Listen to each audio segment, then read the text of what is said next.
So constant anxiety related chest pain was one of the scariest anxiety symptoms that I ever dealt with.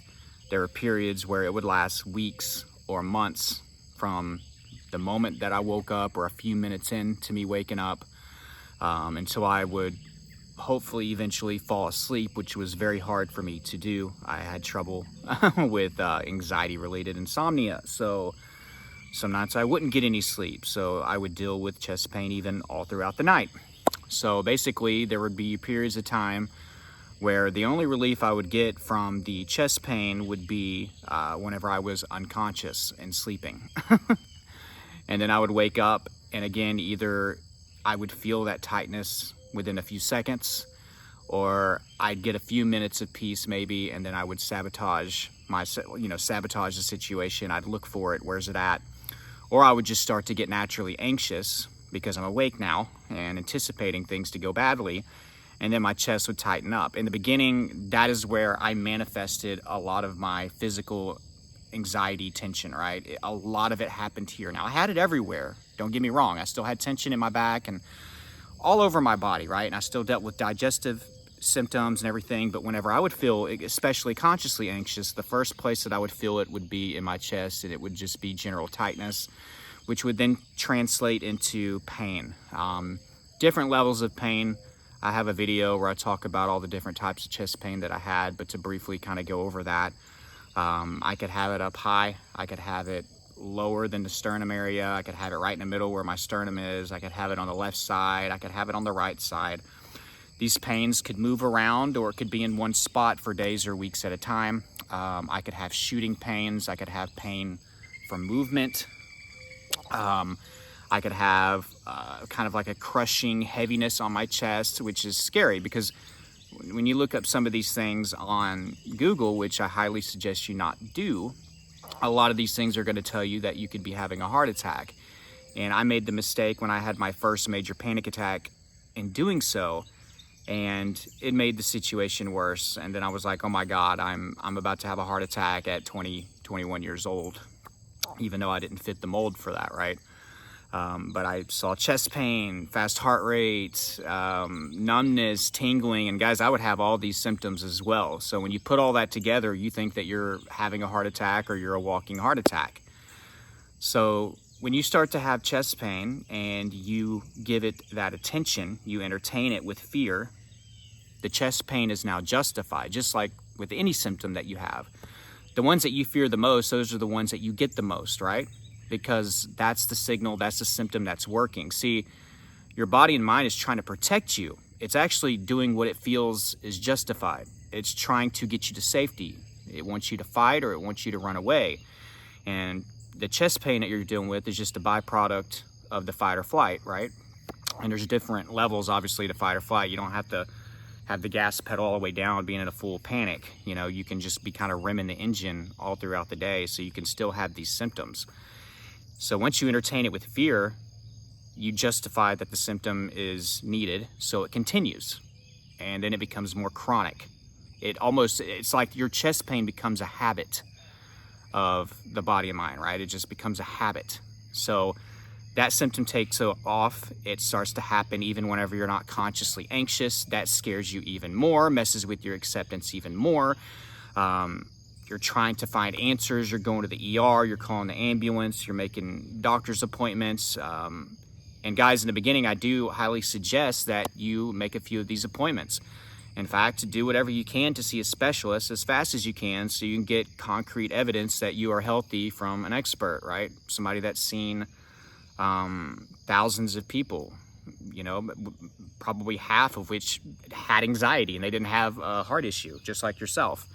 But it's good to go ahead as quickly as you can to get that concrete reassurance that things are okay and that this is likely anxiety, because trust me, it doesn't end there.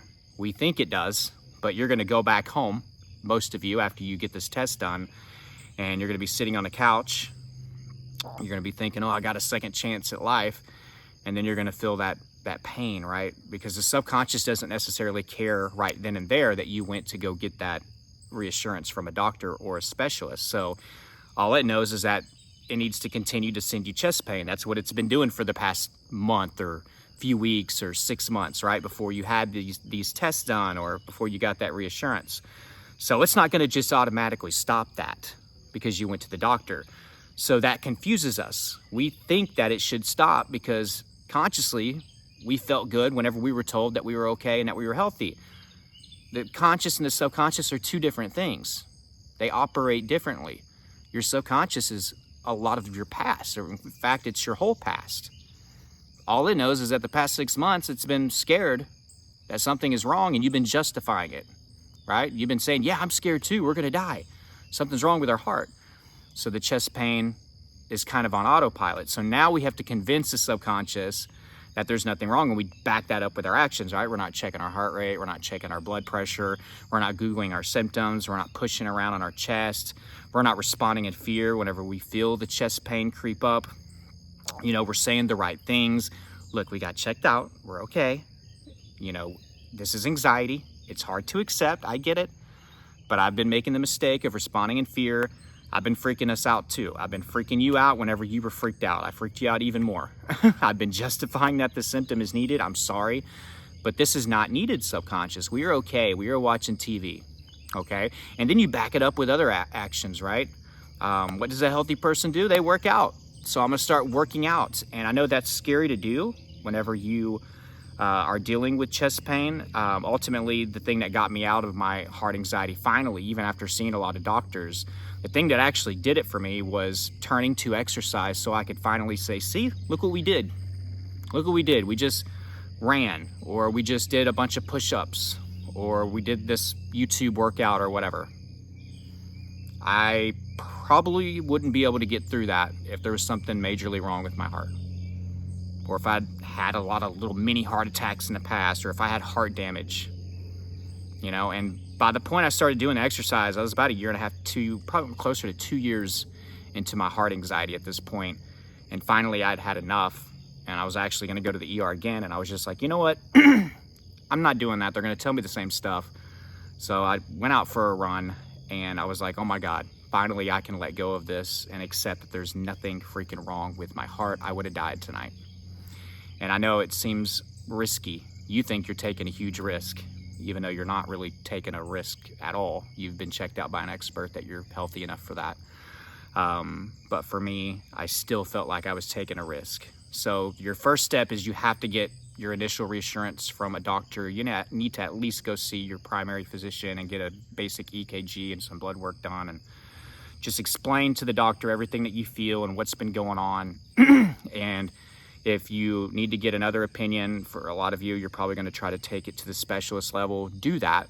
You know, they'll run the same test. They'll talk to you. Some of them will suggest, okay, let's do an echo or whatever, or echo, and let's look at the structure of your heart, and let's do a stress test. Some of them will just tell you straight up, look, you don't need the stress test. Like, I can just tell you right now, you're not having problems with your heart. They're that smart. They've seen thousands of people. They know their stuff, right? So you get your initial reassurance. From then, don't expect the chest pain to go away if it's been constant, if it's been happening for months, right, at a time. From there, we have to work on our acceptance. It's going to be difficult. Don't expect the chest pain to go away.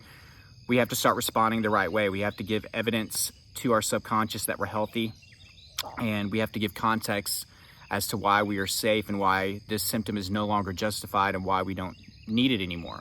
Now, we do that in a lot of different ways. We need to have evidence, right? So working out is great evidence that we are healthy, right?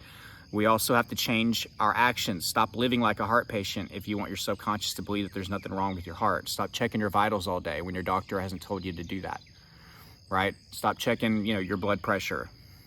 Stop avoiding exercise. Stop living like a heart patient. Stop living like a heart patient if you want your subconscious to start believing and buying in that there's nothing wrong with your heart. Stop responding in fear. I know that's going to be hard, but you have to change your response. If you're having chest pain, you're like, oh my God, I'm about to die, or what if they miss something, or why does this keep happening even whenever I'm not consciously anxious? Like, I'm not even stressed, I'm just sitting down. Why is this happening?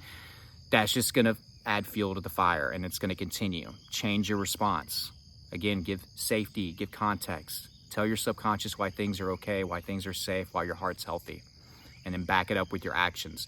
And don't expect this to work even within a week, okay? Some of you are gonna have breakthroughs very quickly. For some of you, you're gonna get pissed off and you're gonna go work out, and that's gonna be a huge breakthrough for you like it was for me. But for a lot of you, you're gonna have to work up to that. And it takes time to rewire and to get your subconscious to accept these things. So be patient, please. Start thinking months instead of days or weeks. And I think a lot of people don't recover because they hate to hear what I just said. Think months. Some of you have been dealing with this for years, and it's gonna take time. You have to chip at this thing like 0.5% a day. Have that expectation. Don't have like, I'm gonna get 75% better this week. Some of you might get lucky and have some big breakthroughs, but expect to be in this for the long haul, and that's okay, because your recovery process needs to be natural, right? And it's not going to be forced. You can try to force it, but it's not going to work. Okay, stop trying to force things.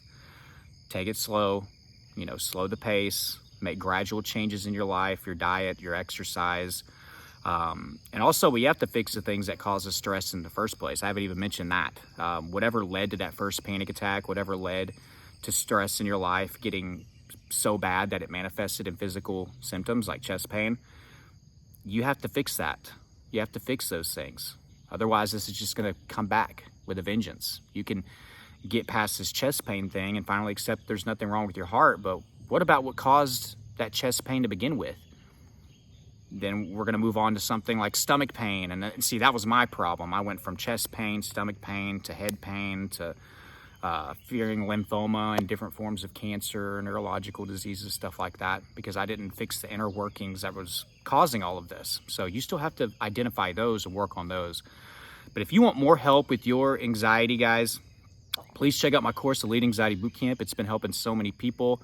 It's going to take you through a step-by-step process that I use to get out of my health anxiety, my panic disorder, my generalized anxiety disorder.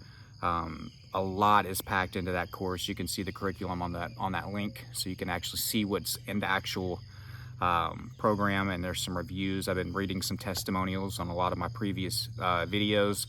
I have testimonials on my Instagram, so check that out. There's other information for coaching and therapy down below as well. Take advantage of that. If you've never tried any of those things, start working towards getting better, okay? Start working and be patient. Be patient. This thing takes time.